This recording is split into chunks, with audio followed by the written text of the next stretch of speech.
All right, today we are diving deep into the Bhagavad Gita, but maybe not in the way you'd expect.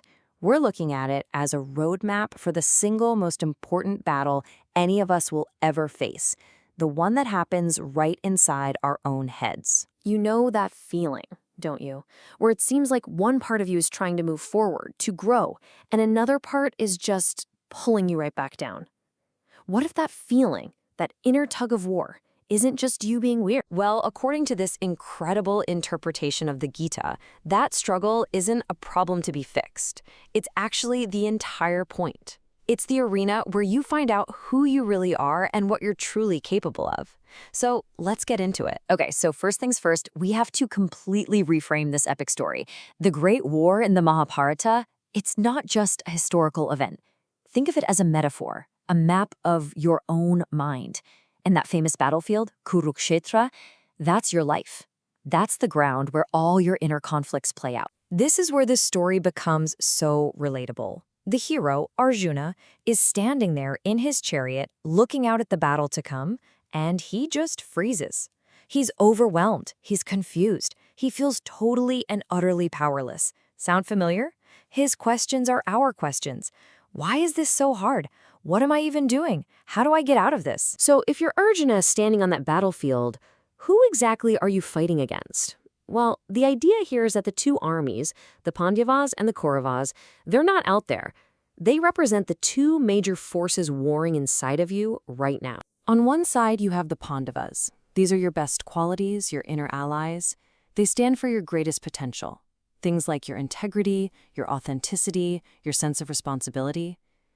But on the other side, you've got the Kauravas. And this is key.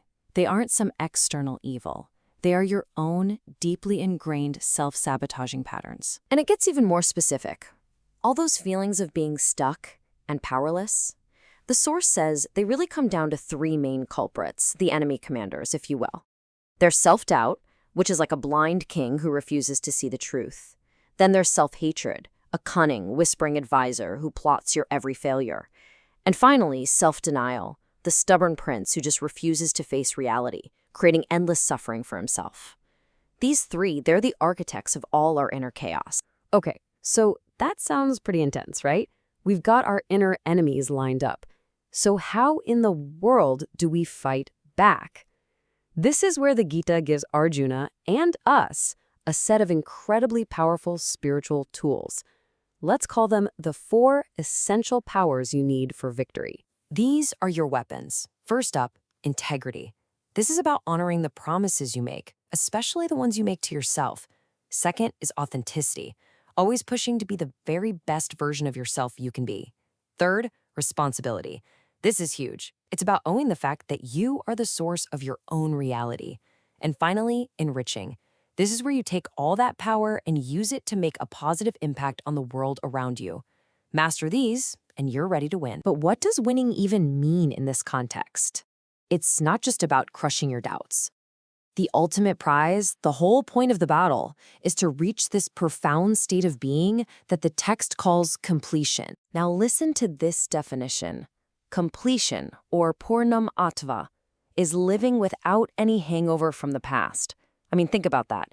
You still have your memories, of course, but they no longer have any power over you.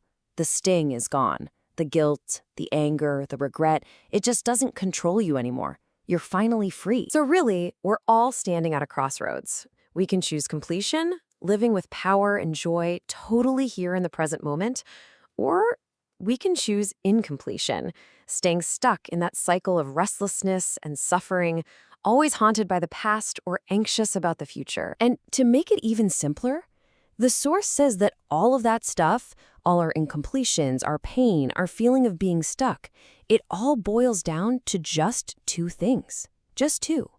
Violence and fear. That's it. That's the root of the whole problem. So, what is the ultimate promise of all this work? We're not just talking about feeling a little bit happier. We are talking about fundamentally rewriting your entire experience of reality from the inside out. Just let this sink in for a second. The you that you think you are right now, with all your supposed flaws and limits, that's not the real you. It's just a story a character that's been built and framed by those negative patterns we talked about. The text says, your true self is something so much bigger, so much more powerful. So let's bring it all home. That internal struggle you feel, that's your personal battlefield for transformation. Your enemies, self-doubt, self-hatred, they aren't you. They're just patterns you can beat. You have the weapons to win. Integrity, authenticity, responsibility, and enriching. The goal is completion, living a powerful life right here in the present. And the ultimate promise is nothing less than realizing your own divine nature. So I'll leave you with this one final thought. What if that massive, terrifying enemy you feel like you're fighting every single day, what if it isn't even real? What if it's just a habit, a story, a pattern that you could actually choose to just let go of? Thanks for joining me on The Explainer.